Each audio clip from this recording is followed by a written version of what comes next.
Hello guys, দেখেন বিকেলবেলায় চালের উপরে উঠেছি। দেখেন আমার ছোট্ট বাগানটার মধ্যে আমি কি লাগাইছিলাম। আমি তুরি লাগাইছিলাম, ঝিঙ্গের মতন তুরি ধরে। দেখেন আমার গাছটা অল্প কদ্দুর বাইছে। দেখেন তুরিগুলো পেকে গেছে, এই দেখছেন? হ্যাঁ, অনেকগুলা তুরি পেকে গেছে। দেখেন, দেখছেন অনেক বাইছে। আর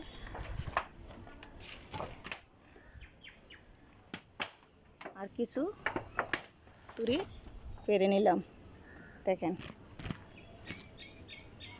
আলহামদুলিল্লাহ অনেক সুন্দর তুরিগুলো। আমার সবজিটি কেমন হয়েছে সবাই কমেন্টসে জানিয়ে দেবেন। আল্লাহ হাফেজ।